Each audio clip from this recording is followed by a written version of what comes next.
दोस्तों, मेरे channel owner of homeopathy by doctor A K Singh में आपका स्वागत है। दोस्तों, हमारे आज के इस वीडियो का टॉपिक है homeopathic medicines R code of nature.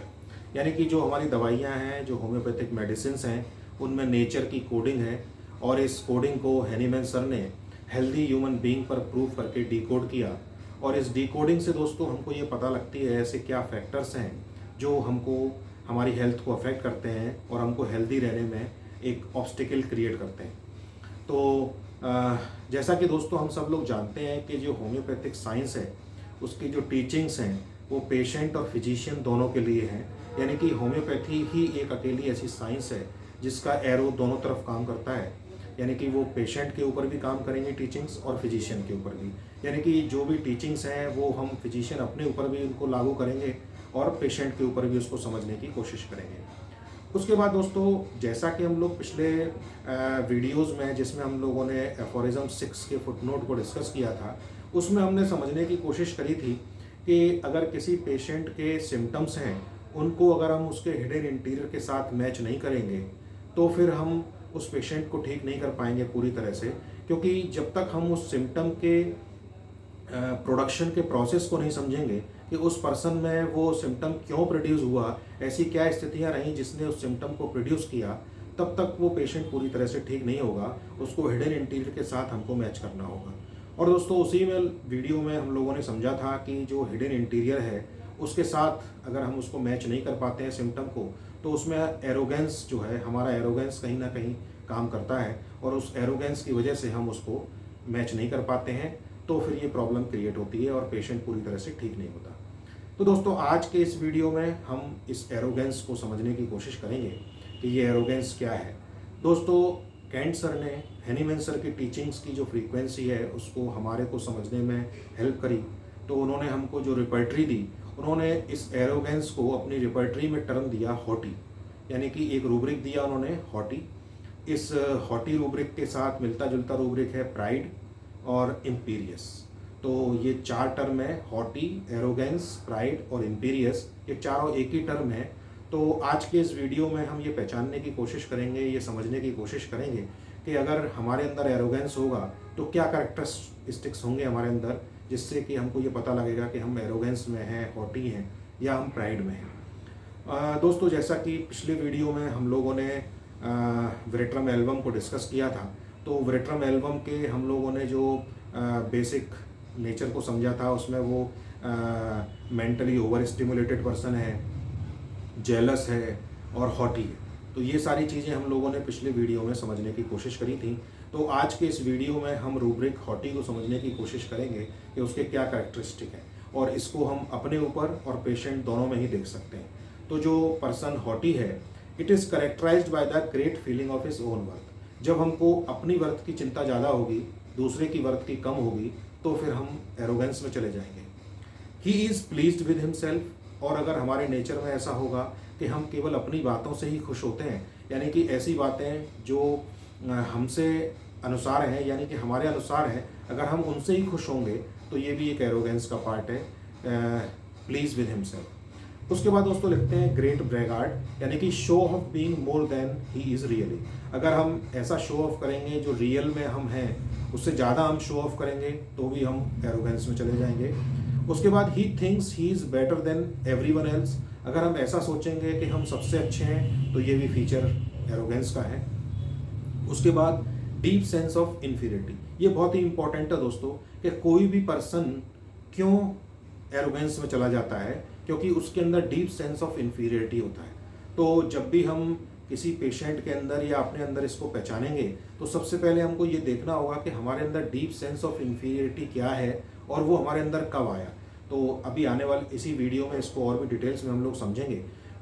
जैसा कि दोस्तों हम सब लोग जानते हैं कि थ्योरी ऑफ मियाज़्म हमारी सबसे हाईली एडवांस थ्योरी है। तो हम किसी भी रूब्रिक को उसके सारे करेक्टरिस्टिक्स जो हैं उनको हम मियाज़्म के अनुसार ज़रूर कंसिडर करेंगे। यानी कि मियाज़ में एक ऐसा तराजू है जिस पे हम एक सिम्टम के किसी भी बात को उस पर हम पहले तौलेंगे, उसके बाद फिर हम उसको इंटरप्रेट करेंगे। जैसे deep sense of inferiority is a sensitive stage, यानी कि पहले वो पर्सन के अंदर इन्फीरियरिटी की फीलिंग आई, पहले वो सेंसिटिव हुआ, वो सोरिक हुआ, उसके बाद उसने फिर हॉटी नेचर या जो एरोगेंस का नेचर अडॉप्ट किया। तो ये कब वो सोरा आया, फिर वो कब वो साइकोसिस में गया, कब वो सिफिलिस में चला गया, अगर यही जो उसके कैरेक्टरिस्टिक्स हैं इनको हम साइकोसिस में कंसीडर करेंगे कि साइकोटिक पर्सन जो होगा वो हॉटी पर्सन है, वो साइकोटिक कब होगा और कब वो सिफिलिटिक होगा, तो हम इसको ब्याज के तराजू पर जरूर तोलेंगे, तभी फिर हम उसकी डिजीज़ के लेवल को समझ पाएंगे और उसी के अकॉर्डिंग उसको हम मेडिसिन दे पाएंगे।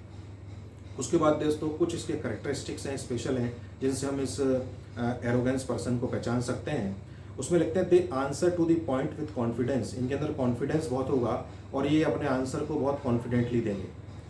दे answer may tends to hurt the person. ये किसी पर्सन जो दूसरा पर्सन है इनके आंसर उसको हर्ट कर सकते हैं। तो जब हम केस टेकिंग करते हैं और उसके साथ बैठते हैं तो उसके रिलेशंस को पूछते हैं, तो फिर उसमें हम लोग इन बातों को समझ लेते हैं कि इसके आंसर्स कैसे होते हैं। उसके बाद normal etiquette and respect toward the doctor is missing. Doctor के लिए इसमें प्रॉपर एटिकेट कि कैसे बैठना चाहिए, कैसे उठना चाहिए, वो भी इसमें मिसिंग होगा। तो उससे भी हम लोग इसको समझ सकते हैं कि ये एरोगेंस में है। उसके बाद आंसर में भी सार्केटिस्टिक और इवन मॉकिंग, यानी कि इस तरह के उसके आंसर्स होंगे। उसके बाद लिखते हैं प्रायोरिटी इज नॉट डॉक्टर और doctors time, in fact his own status, his respect and his time. ये अपने स्टेटस को, अपने टाइम को और अपनी ही रेस्पेक्ट को वैल्यू करते हैं ऐसे पर्सन जो होते हैं। तो ये इसके कुछ करेक्टरिस्टिक फीचर्स हैं जिससे हम अपने आप को भी पहचान सकते हैं और हम पेशेंट को भी पहचान सकते हैं। उसके बाद दोस्तों जैसा कि हम लोगों ने अभी देखा कि हैनीमैन सर ने हमको एफोरिज्म 11 में एक बहुत ही इम्पोर्टेंट बात बताई है और वो बताते हैं कि ये जो रूब्रिक्स हैं, ये जितने भी रूब्रिक्स हैं हमारे, ये इनिमिकल एजेंसीज हैं हमारी लाइफ के लिए। तो 11 में एफोरिज्म 11 में हैनीमैन सर लिखते हैं कि when a person fall ill, यानी कि जब कोई व्यक्ति बीमार होता है तो it is only this spiritual self acting vital force everywhere present in his organism that is primarily drained by the dynamic influence upon it of a morbific agent inimical to life. यानी कि जो rubrics हैं वो inimical agent हैं life के लिए। तो जब ये हमारी लाइफ को इम्पैक्ट करते हैं और फिर हमारा वाइटल फोर्स ड्रेंज होता है और उसका जो प्रोसेस है वाइटल फोर्स का वो इरेगुलर हो जाता है, तो फिर हम डिजीज स्टेट में चले जाते हैं। यानी कि जो इनिमिकल एजेंसीज हैं हमारी लाइफ के लिए, वो ये हमारे रूब्रिक्स हैं और ये हमारा एक तरह से डिस्पोजिशन है, एक स्वभाव है। तो स्वभाव इज़ डायरेक्टली रिलेटेड टू हमारे स्वास्थ्य से रिलेटेड है। तो स्वभाव इज इक्वल टू स्वास्थ्य। तो जैसा स्वभाव होगा हमारा, उसी तरह का हमारा स्वास्थ्य भी होगा। और इस तरह से दोस्तों ये जो इनिमिकल एजेंसीज हैं, जो रूब्रिक्स हैं जितने भी, ये इनिमिकल टू लाइफ हैं, ये डायरेक्ट हमारी लाइफ को अफेक्ट करते हैं। तो इसलिए इनको डीपली समझना बहुत ज़रूरी होता है। तो अब हम देखेंगे कि जो एरोगेंस में पर्सन है वो किस तरह से उसकी लाइफ अफेक्ट होती है। तो उसमें पहले हम लोग समझते हैं कि ये किसी भी एज में हमको मिल सकता है, जैसे चाइल्डहुड में, टीन एज में। It should be done with us many incidences of childhood, यानी कि चाइल्डहुड में कुछ ऐसे इंसिडेंसेस हुए जिससे उनका नेचर एरोगेंस में चला गया। टीन एज में कुछ ऐसा इंसिडेंस हुआ, मिडिल एज में कुछ ऐसा इंसिडेंस हुआ जिससे कि वो एरोगेंस में चले गए। when where a trend of consistent reaction of different situations reveals the natural trait of a person concerned। यानी कि इन एजेस में हम देखेंगे कि उनकी लाइफ में क्या क्या इंसिडेंसेस हुए जिससे कि वो एरोगेंस में चले गए। जैसे एग्जांपल देके हम लोग समझते हैं कि I left my home in childhood because my father use to humiliate me. यानी कि मेरे फादर ने अगर मुझे ह्यूमिलेट किया तो फिर मैं घर छोड़ के चला गया। This is a arrogance, this is a haughty nature and this is a pride. तो देखा कि हमने कि इस तरह से सेंसिटिविटीज़ डेवलप होती हैं और हमको ये भी समझना होगा कि उसके अंदर ये सेंसिटिविटी कहाँ से आई। यानी कि जितनी भी सेंसिटिविटीज़ हैं वो हम अपने सोशल एंड डोमेस्टिक रिलेशन से ही सीखते हैं। तो ये जो सेंसिटिविटी आई उसमें कहाँ से आई, उसने कहाँ से सीखा, इसको भी फिर हमको ट्रेस करना होता है। तो अगर कोई व्यक्ति जिसके फादर उसको डांट दें या ह्यूमिलेट कर दें और वो घर छोड़ के चले जाए तो ये एरोगेंस की फीलिंग आती है और ये हमको कई सारे पेशेंट में मिलता भी है। उसके बाद लिखते हैं I left studies halfway because on teacher reprimanded and humiliated me in front of the whole class। पूरी क्लास के सामने टीचर ने मुझे डांट दिया, रेप्रीमेंट कर दिया, तो उसके बाद से ही मैंने अपनी स्टडी को छोड़ दिया। तो ये आप देख सकते हैं कि ये जो लेवल है ये एकदम सिफिलिटिक लेवल है कि उसने उस चीज़ को इतना सीरियसली लिया कि आउट ऑफ कंट्रोल हो गया, यानी कि अब उसने पढ़ाई छोड़ दी, फादर ने डांटा तो उसने घर छोड़ दिया। ये बिल्कुल psora is change into syphilis. उसके बाद लिखते हैं I left the job because at office I was working as an accountant and my boss asked me to do the mean job of bringing a glass of water. यानी कि मेरे boss ने पानी लाने के लिए कह दिया तो मैंने जॉब को छोड़ दिया। I cut off my friendship with good friends of mine because he was not ready to give a job in his project that I wanted. मतलब उसके दोस्त हैं, वो उसको उस प्रोजेक्ट में नहीं लेना चाहते, तो उन्होंने उसके साथ फ्रेंडशिप ख़त्म कर दी। ऐसी दोस्तों एक मेरी पेशेंट थी मेरे पास, उनको एनल फिशर की प्रॉब्लम थी और उसके साथ उनकी 2-3 सर्जरियां भी हो चुकी थी उनकी, लेकिन उसके बाद भी वो हील नहीं हुआ। तो मैंने उनको पूछा, जब उनकी लाइफ हिस्ट्री ली तो उनकी लाइफ हिस्ट्री में उनकी एक फ्रेंड थी बचपन की, उस फ्रेंड ने एक बार उनसे कुछ कह दिया था, तो उन्होंने उस फ्रेंड से जब से उससे कोई बात नहीं करी, जबकि उस फ्रेंड की बीच में 2-3 बार फ़ोन भी हुआ, बात भी हुई, लेकिन कुछ समय पहले ही जब उन्होंने बताया कि वो फ्रेंड उनकी एक्सपायर हो गई, एक्सपायर होते होते भी उन्होंने उससे कोई बात नहीं करी। तो आप देख सकते हैं कि ये एरोगेंस का जो फैक्टर है, या एरोगेंस जो एक फैक्टर है, ये कितना सीवियर है। और ये इस तरह से हम इसको मियाज़्म के रूप से भी फाइंड आउट कर लेते हैं कि अगर कोई व्यक्ति उस नेचर में आकर के चीज़ों को छोड़ देता है, यानी कि आउट ऑफ कंट्रोल अगर वो उसके लिए हो जाती हैं, तो ये सिफिलिटिक ट्रेंड है। उसके बाद दोस्तों, जैसा कि यहाँ पर हम लोगों ने देखा कि जो हमारा स्वभाव है वो हमारे स्वास्थ्य के साथ रिलेटेड है। तो जैसा हमारा स्वभाव होगा वैसा हमारा ही स्वास्थ्य होगा।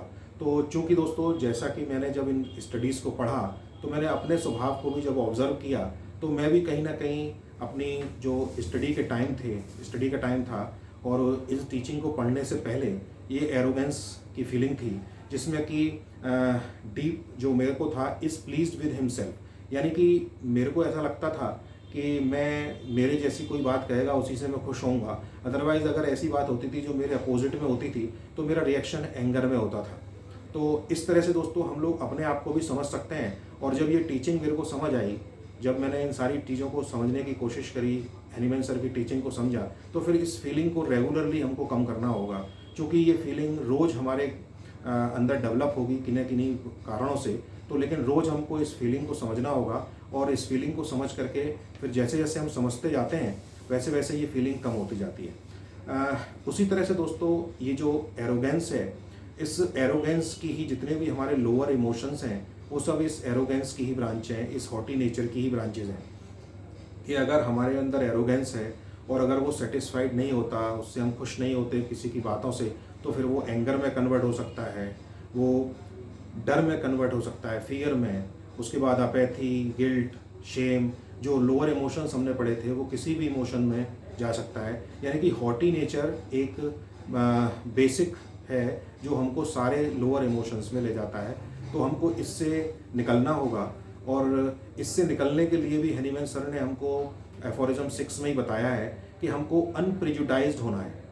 अनप्रिजुडाइज्ड का मतलब ये है कि जो हायर इमोशंस हमने जब पढ़े थे, समझे थे, तो हायर इमोशंस में एक लेवल है न्यूट्रलिटी।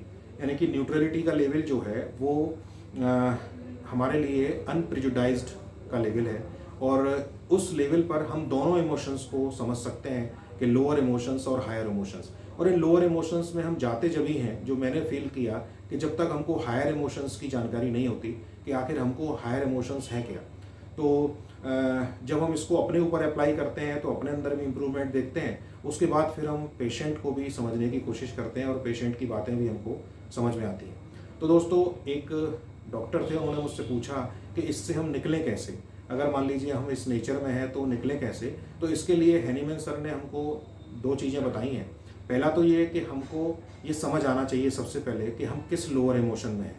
तो अगर हम उस लोअर इमोशन में हैं तो इसकी जो अंडरस्टैंडिंग आएगी, तभी से एक हमारी जो इससे निकलने की जो सिचुएशन है वो तैयार हो जाती है।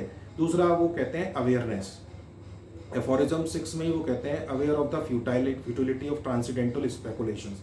यानी कि अवेयरनेस एक ऐसा हमारे अंदर फीचर है जिससे कि हम उस लोअर इमोशन के प्रति अगर हम अवेयर होते हैं, उसको समझ लेते हैं और उसके प्रति अवेयर होते जाते हैं, तो फिर हम इससे निकलना शुरू होते हैं। लेकिन ये प्रयास हमको रेगुलरली और कॉन्स्टेंटली करना होगा, तभी हम इन लोअर इमोशन से बाहर निकल सकते हैं। तो दोस्तों ये आज हमने एरोगेंस को समझा और मेडिसिन्स हमको ये बताती हैं कि हमको लाइफ में किस तरह से अपने आप को रखना है और अपने पेशेंट को समझना है। तो दोस्तों इस वीडियो में इतना ही। अगले वीडियो में आपसे फिर मुलाकात होगी, तब तक के लिए धन्यवाद। और दोस्तों अगर मेरे कुछ सजेशंस हैं लोगों के कि मेरे को वीडियो थोड़े शॉर्ट बनाने चाहिए, अगर आपका भी कोई सजेशन है तो प्लीज़ मुझे कमेंट ज़रूर करें। और इन वीडियोस को दोस्तों अगर आपको पसंद आते हैं तो उनको शेयर ज़रूर करें, जिससे जो सफरिंग ह्यूमैनिटी है उसके लिए हम सब लोग मिलकर के कुछ काम कर सकें। और जिन लोगों का लेवल डिजीज़ का बहुत छोटा है और वो इस किसी तरह से इस लोअर इमोशंस में फंसे हुए हैं और वो अगर अपने आप को अवेयर कर लेते हैं और अगर वो समझने लगते हैं और लोअर और हायर इमोशंस दोनों को समझते हैं तो फिर उनके लिए निकलने में आसानी होगी और वो डिजीज़ फ्री स्टेट में जा सकते हैं। तो दोस्तों इस वीडियो में इतना ही। अगले वीडियो में आपसे फिर मुलाकात होगी, तब तक के लिए धन्यवाद।